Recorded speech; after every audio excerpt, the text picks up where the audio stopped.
Hi there, and thanks for joining us for this webinar on encouraging deeper learning with NGSS Storyline Pedagogy. My name's Francis Vigent, and we have about an hour set aside today to dive into 4 key areas on this topic. First being, what is deeper learning? Common mix-ups with storyline, storyline pedagogy. And third, effectively using storyline pedagogy in NGSS lessons. Finally, we'll wrap up talking about the new partnership between students and teachers and take some Q&A.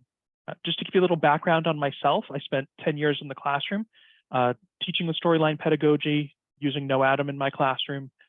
I spent most of that time as an elementary and middle school teacher. And so what I'd like to do is during that Q&A, I hope to bring some of that experience to the table as we go through this discussion, but I'm happy to answer whatever questions I can during that Q&A. You'll see on your screen, hopefully, a Q&A panel, chat panel. Any questions that you have, please drop them in there as we go along, and I'll try to circle back to them. And I'll be using diagrams throughout this. So if you are in a position to be able to see a screen at certain points, I'll do my best to describe what's there. But if you can safely take a glance at the screen, that can be quite helpful. So let's jump right in. So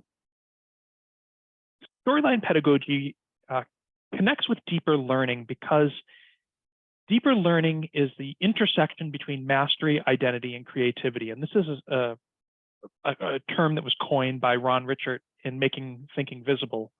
The reason it's so vital to engage in storyline pedagogy, the way that we're going to be sort of unpacking it here in the next few minutes, is that students are coming to mastery of the standards by interacting with phenomena, by developing their identity in relation to that phenomena through personal connections, through their observation of experimental investigative phenomena, and also hands-on. So they're getting the opportunity to create something personally meaningful. And it's not only a hands-on, I guess, deeper learning is not only a hands-on, modality, I guess I would say, for learning. Creativity can also be discussion. It can be Socratic dialogue. It can be many different things which are not necessarily hands-on, but the point being is this sort of cognitive social interaction that can really be deepened with materials. So the first thing I'd like to do is just pull apart some common terms that are thrown around here quite often in the education space. So there are some terms that sound similar and get treated the same, but they're very different. The first being story. Story and storyline pedagogy, these are all different things. So story is just a narrative transfer from the person who tells the story to the person who's listening to it. It's very much an instructivist model, relatively low rigor, kind of a passive process, and it's very centered around listening. Okay, listening, remembering, and hopefully making some connections. A storyline is oftentimes referred to as a series of activities, a cluster of activities that an adult has put together, a teacher has put together, related to some phenomena, but the teacher's the adult's creating the coherence amongst that. The lesson connections themselves are often implied, and the way that these oftentimes are created or implied is through a theme. And so you'll see that I noted thematic teaching as sometimes being commingled with the idea of a storyline. Storylines are still instructivist. You can have a cluster of activities you put together around some theme, but the issue here is that this is sort of a breadcrumbs model, where students are engaging in different activities, and the idea is that these are puzzle pieces which are later connected by the teacher or by the student in some other place. So it's very task-centric. Thematic teaching is all over the map. Oftentimes, the thematic teaching is driven by concepts. So, we maybe have a theme on weather, or we have a theme on, the ocean or whales. I mean, you can have a theme about anything. And oftentimes it's the teacher coming up with this theme, or students are identifying it, but it's the theme that's trying to create the coherence. And so again, it ends up being very disparate. So the models, the rigor, the focus around that, it's all over the map. So storylines often contain themes, but that's kind of it. When we talk about the word coherence, a lot of times these days, folks are talking about storyline teaching in the case of science and NGSS, and saying, coherence is what's important, not necessarily cohesiveness, or they use cohesiveness and coherence sort of interchangeably. What you should be thinking about in the case of storyline pedagogy is replace the word or the meaning of coherence with that of being lucid. Because when we talk about coherence in the instruction that is created with storyline pedagogy, we're talking about a continuity or a coherence from a student's perspective. And so essentially is what's happening through this instructional process, through this classroom engagement, something that is leaving me as a learner lucid with the questions, with the approach to answering those questions, with the concepts that we're engaging with. And so that sort of way of thinking about coherence as being sort of lucid, as rational, reasoned, that is much more of what's meant by this word coherence. So with storyline pedagogy, what we're doing is we're trying to, so we're creating an integrated continuum. And integrated can be integrated, most typically with NGSS, what we're talking about here is earth, space science, life science, physical science, engineering. These things are all integrated. So those disciplinary core ideas. On top of it, we have science and engineering practices and cross-cutting concepts that are integrated. So those are the skills and thinking, systems, relationships among content.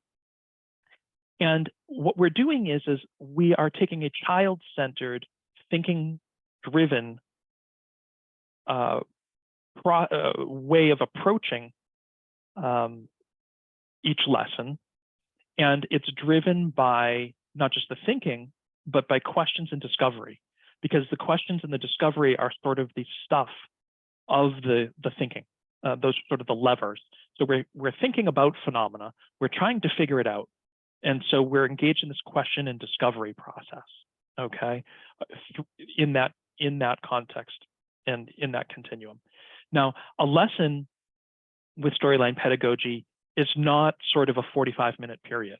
What it is it's multiple episodes that are connected with reasoning, and the outputs of one episode become the inputs of another. And I'm going to show you how this works a little more concretely in a second, but keep that in mind, okay, that a lesson is not just 45 minutes. It's actually a series of 45 minutes or a series of class periods that you may have. And think of those class periods as episodes. And each episode is part of a process, and that process is a framework that students are using to actually reason through, to question, to discover, to think, to use their ideas. And one episode feeds into and flows into the next, taking the outputs of one and using it in the next, okay? It's very constructivist. This is a very constructivist approach, which means that the concepts, the ideas are constructed. They're not transferred, but they're actually built out. And the foundation of that is the student's own funds of knowledge, their own experience. And so what's happening here is that their connections is the very first step in constructing knowledge, is connecting to the phenomena and then building out a series of connections from that as they engage with that phenomena more deeply. Because of the way this is designed, it's a very high level of rigor because students are engaging in reasoning and extending that reasoning. That's basically the bar. And so the simple sort of recall, connection, sort of lower order thinking skills are there, but that's not really where momentum is built from. It's built from actually engaging in the thinking. And so that thinking is very much built around reasoning and extending reasoning and taking risks, intellectual risk taking. So that's how it's a student thinking and science and engineering practices centric process, also cross-cutting concepts. So let's take a couple steps further here to try to clarify the language, specifically around storyline pedagogy, because that's the focus of the discussion here today. So what is the story? If we're talking about storyline pedagogy, and it has that word story in there, and that tends to trip people up because it sounds like there's a script or a narrative that we should be telling students, that there's some kind of a narrative transfer. And that's not the case. It's not what adults construct for students to know, and it's not this series of breadcrumbs or tasks that are like puzzle pieces that we put together. The story is actually the anchor phenomena. Okay, the story was written by nature, and it's governed by the laws of nature and physics and the universe. Okay, so it's not for you to write as the adult. Now, keep that in mind because as an example, right, think about what most of us have learned in high school or middle school at some point, Newton's laws of motion, right? So for every action, there's an equal and opposite reaction. That's nature's story, okay? That's a phenomenon. It can be observed in every action and reaction, in every movement. It might be hidden because we don't think about it that often, but it's inescapable. And so that is the story, in essence, that is at the core of something that we might engage, okay, in a storyline. And so we would look for something like an anchor phenomena that would be an example of Newton's law here. For every action, there's an equal and opposite reaction. So, again, not getting into this too deeply with examples, but phenomena could be balloons flying through the air. It could be rocket ship. It could be like there's lots of different examples of motion. They're all around us, right? They're infinite. So we don't need to write that. We just need to find a context. And then the storyline emerges as we have episodes of opportunity for students to use a process to actually discover and unpack and to figure out what's really happening here, to really figure out that it's for every action that there's an equal and opposite reaction. That's what they're trying to figure out. The story itself is there, does not need to be created, it does not need to be told. It will tell itself, but it tells itself only if we create these series of episodes for students to discover. So what does that look like? How does a lesson, or how do episodes form a lesson? And how does the reasoning sort of from one feed the next? So here's an example. Okay, this is 5 episodes in a NGSS storyline that KnowAtom uses quite frequently, K to 8. And so think of these 5 different things that are here as episodes, and together they form a process. So we're encountering anchor phenomena with picture thinking. We have a picture thinking routine that we use. And what we're doing here is we are engaging students and looking at images within nonfiction text, but images specifically, not reading the text, but the images first, what's an object action property that you notice? What do you think we're going to learn about here? What do you think is happening here? Then we read about it, and then we discover we thought some things were happening that aren't actually happening. And then we realize some things were happening that we overlooked. And the thing is that it's purely an intellectual risk-taking activity. But what it does is that it surfaces initial questions and connections in relation to that anchor phenomena on an individual level. And those questions, so a lot of people struggle trying to do, driving question boards and, other sort of activities. But the bottom line is that just by asking students to engage in looking at an image and making some choices about what they observe and what they think they're going to learn about starts to surface that right away. And so those questions and those observations come forward. And so students are starting to realize that what they noticed is not everything that there is to notice, because they're hearing other students' observations. What they think they might learn about may be different than what others think they might learn about. And then when they reconcile that to what they're actually reading in a moment that's nonfiction, sort of narrative, not like a textbook, but like a newspaper article, they start to realize that, whoa, there's some things going on here that we never expected, and we have some personal connection to this. And I also, as a student, wonder things. And so that output of that first episode becomes the input of questions, of wonderings, of hunches into Socratic dialogue, or what we might call a scientist circle. Some people call them these, scientific discourse. And the purpose of scientific discourse is to create a safe forum, again, for intellectual risk-taking, but for students to begin using their agency to try to make more connections to these ideas, to these hunches, and gather answers.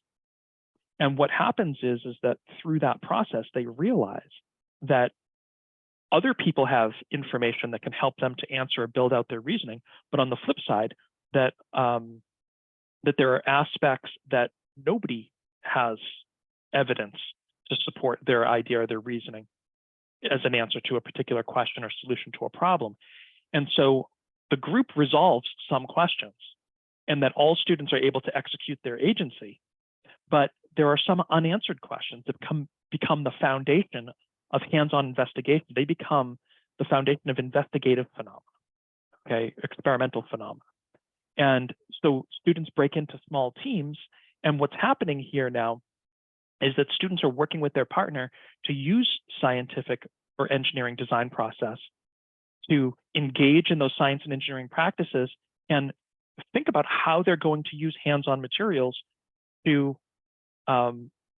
actually get at evidence to figure out if what they believe is the answer to a question or the solution to a problem actually is, if it's based on, if they can gather evidence to support that or not. They end up uncovering a myth or something of that nature. So this is like our third episode. So we build our understanding through discussion, through connection, but we're left with things that we have no evidence to support. We're left with questions that are unanswered. Those become the inputs into that third episode. So students develop that plan, and they engage in formative assessment with their teacher. They get that plan. Now they have a purpose for hands-on materials. So what they've just done is they have built a question into an actionable investigation. And so they have a purpose for hands-on materials. They can actually observe investigative phenomena firsthand. They can experience it. And they can gather data firsthand. So again, it's investing them in the meaning of what's happening here. So when students get hands-on materials, they're getting it according to the plan that they put together. Maybe they've been given, like in the case of KnowAtom, they've been given a budget. You can have up to 6 wheels or 5 wires or whatever. They may choose 2 wheels and 1 wire, who knows what, okay? But at the end of the day, they've made those choices, they've put together a plan. Now they carry out their investigation hands-on, actually experimenting or engineering according to the plan they created. So again, it's taking the output of the planning process and it's using it hands-on as the input to this fourth episode. Okay, and the purpose of that fourth episode is to put the phenomena, that experiential phenomena, right in front of students' eyes and hands, so that they can gather data firsthand about their hypothesis, about their prototype, to figure out if their proposed solution solves the problem, or what they think is the answer answers the question. And they own what they're doing because they created it. They also own the data because they created it. So they form evidence-based conclusions using the output of that physical investigation. The data they gathered becomes the stuff that goes into the fifth episode, which is developing a conclusion, and then ultimately sharing and debriefing. So think of this, the common claim evidence reasoning model of writing that's used in ELA. In sort of the fifth episode, what's happening is that students are using a more appropriate version of that. They're looking at their question or at the problem that they've identified as a team, and they are tying that to what they believe to be, the answer or the solution, which would have been their hypothesis or their prototype. And then they're making a claim about it. And they're using the evidence that they developed through their experiment to support that claim and to reason it. And so they're across 5 episodes. If you're a middle school teacher, that might be 5 days of a week, or it might be, some of these might span 2 days. So you might have a week to a week and a half. But the bottom line here is that it all started in that first episode with phenomena that students formed a connection to, and then flowed in and took some intellectual risks with, and flowed into the output of that, flowed into the next episode and into the next, until students ultimately took the product of their own thinking, of their own planning, ended up with data that they could use to reflect back on what they believed to be a solution to an unanswered question. And those conclusions and debriefs, as part of a debrief process, is what sort of brings the group back together around consensus. Again, what is happening? What did we figure out? Can we look at the results and see areas of mistakes, human error, things like that? And so this is one example of a miniature storyline, and the, I could talk a little bit more about the pedagogy here, but you can see how it's constructed so that the inputs and outputs flow, and then you can have one storyline connecting to the next. So you get this sort of almost like a bicycle chain of reasoning and knowledge and skills that continues to flow and build across an entire school year. So that's how, in our case, we approach next generation science standards in actual lessons, hands-on, creating agency, students learning as scientists and engineers.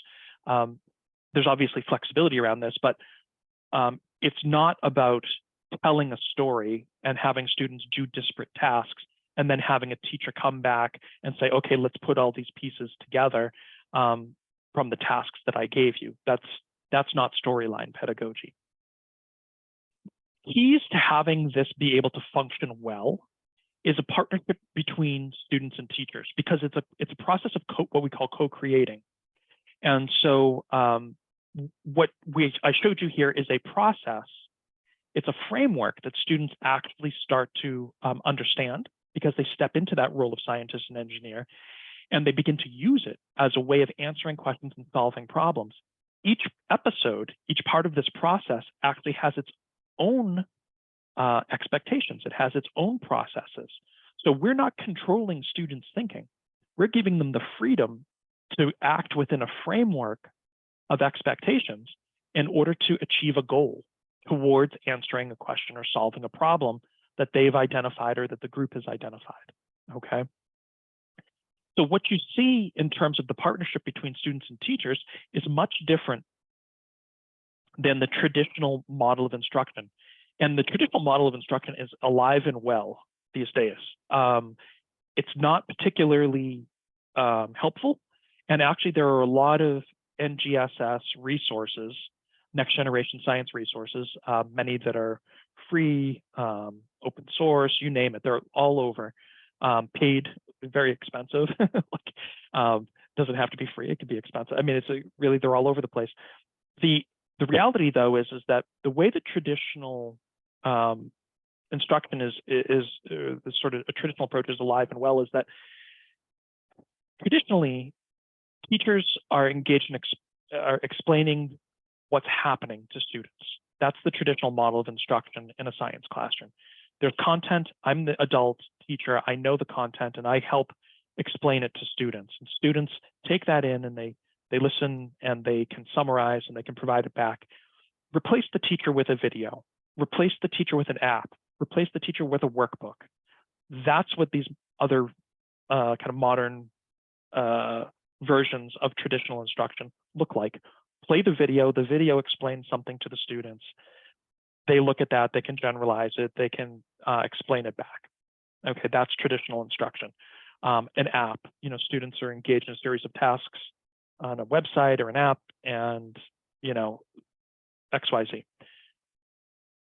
The next generation model of instruction looks like this. It's students being in direct contact with the content.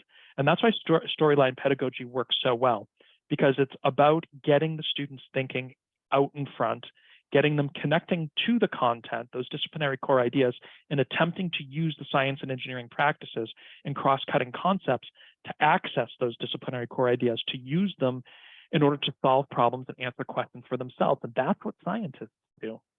That's why, like in our case, students are stepping into the role of scientist and engineer, developing critical thinking skills, developing depth of knowledge, engaging in reasoning. The role of the teacher here is not to get in the resources, is not to get in between the student and the content. The role of the teacher is to help students engage in reflection, to engage in questioning, to engage in what we call thinking moves. Okay, sometimes adjusting scaffolds, but the teacher's role is to help coach skill and increase challenge, and be a thought partner, but not a thinker for the students. Okay, in order to engage students in this, the instructional environment of the classroom, the school, needs to support student agency. Students need release of responsibility to be able to make choices, to own those choices, and to use the choices that they make, perhaps errantly, like mistakes. Like students need the agency to make mistakes and to learn from them. That means the classroom needs to be a safe space for risk-taking. Intellectual risk-taking is perhaps the most scary risks, especially middle school. As students approach middle school, students will take. And what that means is that the classroom is a culture of, it becomes a place where there's a culture of thinking, where thinking and offering ideas, and where students are surfacing their connections, their hunches, things that they believe may be happening, without sort of judgment, without ridicule, is important. Because that's how thinking becomes a tool for learning from a student's perspective. Engaging students, I mentioned, is in reflection, and also social interaction. Students in lines behind books, in desks and rows behind books, nice and quiet, is that traditional concept. Students behind screens, plugged in, wide-eyed, with headphones on, listening to an app, is not a social interaction. It's an engineered experience. In the case of what we're talking about here, students need to be able to interact with the real phenomena, but also with each other and their ideas. I mentioned earlier thinking moves. These are research-based thinking moves. Project Zero at Harvard is famous for these. They were developed through Ron Richards' research and others. I'd recommend to you Making Thinking Visible, Creating Cultures of Thinking, both books where he participated as an author. But thinking moves are the stuff of the science and engineering practice. They're also the stuff of storyline pedagogy, because what we're doing by enacting curriculum in episodes with that sort of continuity, we are giving students opportunities to exercise thinking moves and actually build them.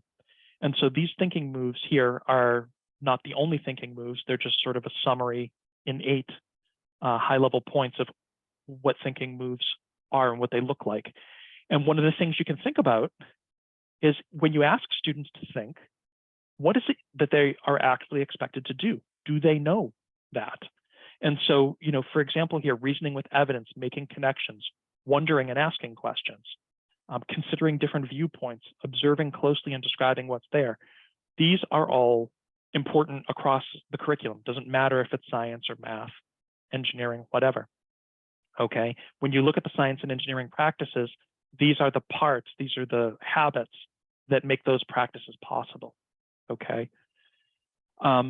Using questions to drive this, and I apologize, I'm right at the 30-minute mark, and I'm basically done, and I'm going to take questions here in a second. I've got this is my last slide before just summary.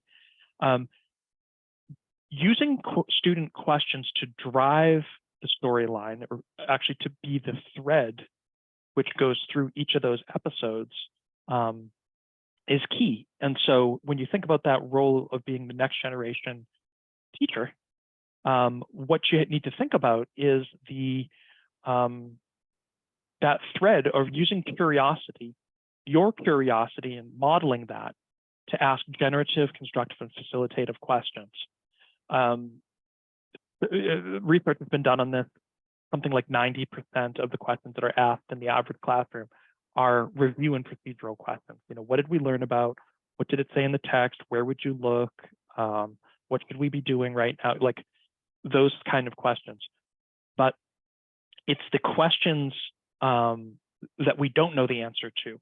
For example, what do you think of when you think of, and fill in the blank, what do you think of when you think of wind? What do you think of when you think of precipitation? What do you think of when you think of the water cycle? That is a generative question. It's authentic, and we don't know what the student's answer is to it, but it gives us a foundation of insight into what they're thinking and what their experience is. And we can then begin to ask constructive questions. For example, can you tell me more about that? Can you tell me why you think of flying a kite when you think of the wind? How is that engaging the wind at all? So on and so forth. So it's these types of questions as a teacher that we can ask, and then we can also be prompting for evidence to begin modeling those thinking moves, but also that culture of thinking, and driving each of those episodes to a point where we have a product that flows into the next episode. Okay. Again, looking at the time, I don't want to keep folks that need to run too much longer. Key takeaways: constructive, generative, and facilitative questions are the curious questions I'm talking about. Ask curious questions, listen to the answers, and then ask more curious questions about those. Provide sentence starters. That's something we do quite often. Provide sentence starters to students and help them to stop playing ping pong with the teacher and start engaging and passing ideas around and actually unpacking them. When they hear something that they don't understand, when they hear something that they agree with or they disagree with, that's what we're talking about here. Structure your classrooms for a culture of thinking. So where thinking becomes the way of learning, okay, becomes the tool for uncovering, for discovering, for figuring out, because that's what's at the essence of these standards. Lessons should consist of unscripted episodes of discovery. That's maybe sounds very grand. What are we talking about? We're talking about a framework and a process, but we're not scripting the actual words and outcomes that we want students to get to in the next 10 minutes, okay? We're creating opportunities for students to access and uncover something in relation to their question, which then gets pulled forward into a point where we have ultimately come to consensus around the larger phenomenon. But in the short term, it's about an investigative phenomenon, particularly relevant to that student. And so it's relevant to the student, it's connected to the anchor, but it's sort of a little thread of the anchor that they're digging into. The questions and reasoning. The students' questions and their reasoning is what connects those different episodes. So think about it as, again, in that constructivist model, each episode, students are constructing more and more layers of the cake. They are in some way taking something that they think about, that they wonder about, that they've learned, and they are doing something new and different and uncovering something new and different with that, okay? And finally, the framework and the process before the activity. So oftentimes people try to start with activities, and people do this with, there's a big, I think, effort around open source curriculum with this right now, where they're trying to take a bunch of activities people make in different states and trying to, apply it in their own state with different standards. And it's like this huge kind of reinvent the wheel kind of activity that's going on. But the bottom line is that activities are easy to come by. Activities come last. Process and the framework within those processes is really where you need to focus, because good process is something that can be repeated, becomes routine, and good frameworks are very flexible to allow for any context. And so when those things exist, the activities basically write themselves, because they have to provide a certain amount of agency and opportunity to engage and uncover and discover what this phenomena is and how it works. And so in a lot of ways, it's actually self-correcting for curriculum. So I will leave it there. I will share my contact information with you. And with that in mind, there's also a link if you'd like to download or get in touch. KnowAtom.com/learn. You can schedule a meeting or download sample curriculum or take a look at some of the stuff in action, how people kind of look at that. If there are any questions, I'm happy to take a look at that.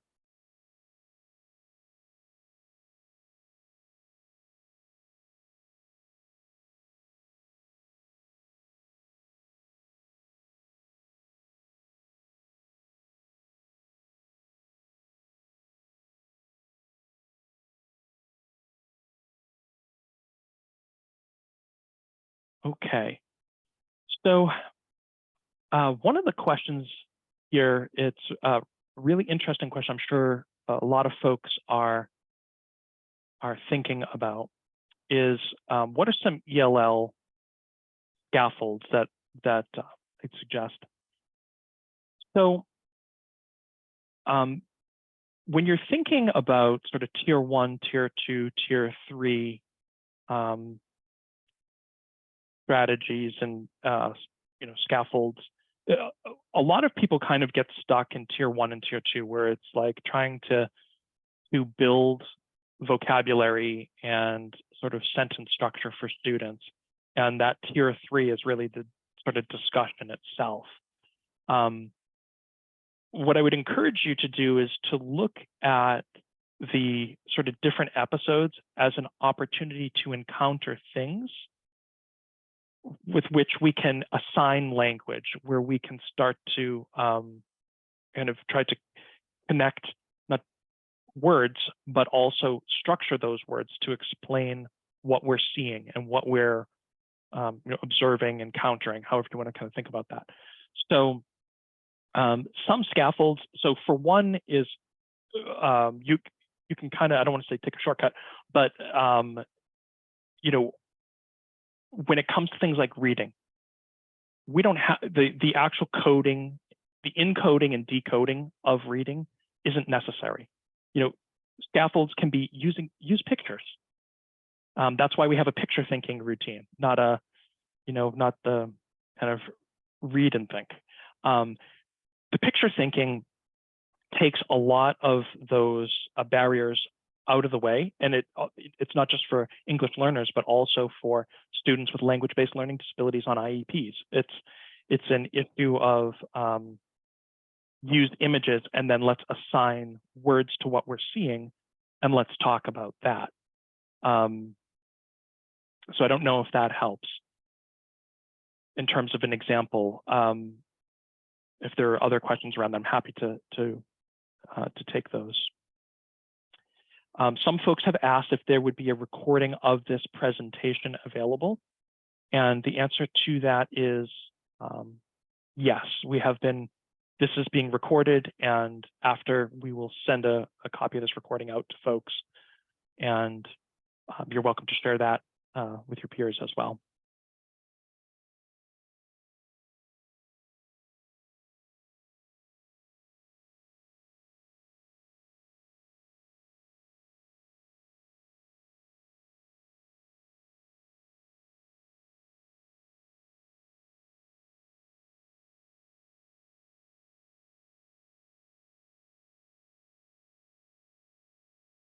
I don't know if there are any other questions. I'm happy to be patient. I know that throwing a lot at you here.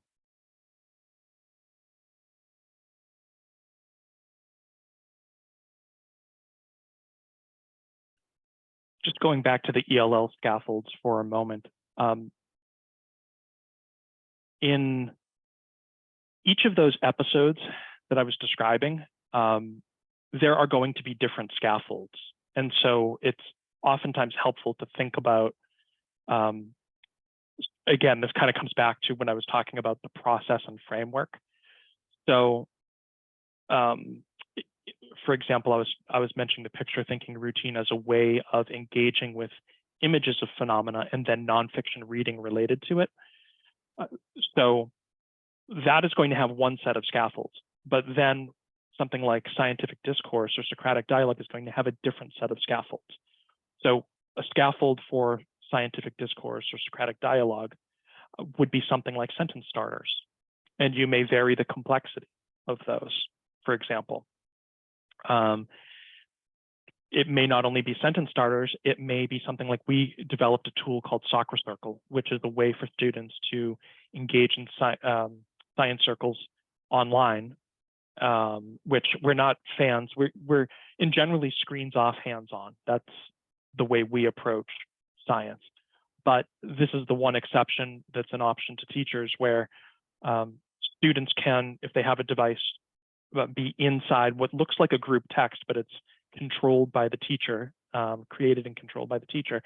And what that does is it's a scaffold because it opens up an opportunity for English learners to engage links to things that they know about, for example, from where they live, or to use Google Translate to access something in their primary language.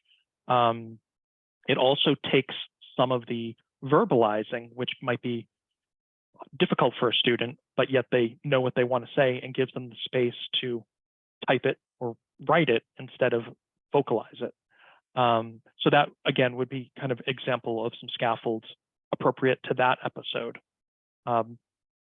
When it comes to working with a partner choices, things like that. In that third episode, where I was talking about planning and investigation, having students partnered in such a way where they're with somebody who might be responsible for the encoding of what's happening, but both partners are contributing and discussing what's there, so they both have sort of the cognitive responsibility for the planning, and then they're both engaging perhaps verbally with teachers at formative assessment checkpoints. So anyhow, I won't take too much more time on this topic, but the point I want to make is that it's not like you have one strategy. It's tier one, it's tier two, and you punch that out, suddenly it works. It's that there are different scaffolds for different sort of episodes, depending on what that framework is that the children are working within. And you want it to be something that removes restriction and increases thinking, not that is, a leveled reader approach that brings the thinking and level down so the student remains with a gap, right? And that's what the research shows us with those sort of approaches. Okay, so let's see here. There are any other questions?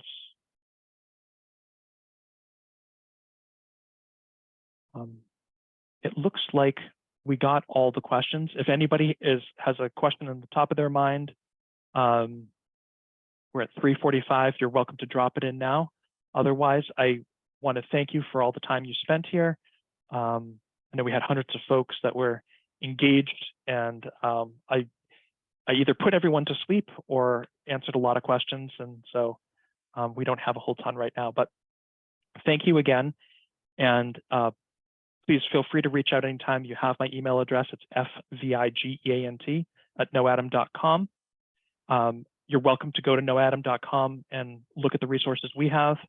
Go to knowatom.com/learn. You can schedule time to talk with anyone here.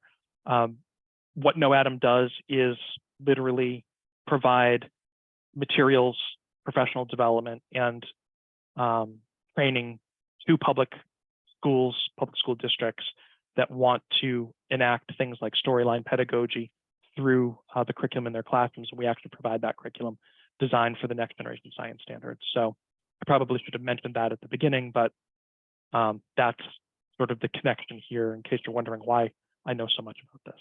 So thank you again. Have a great day. Bye-bye.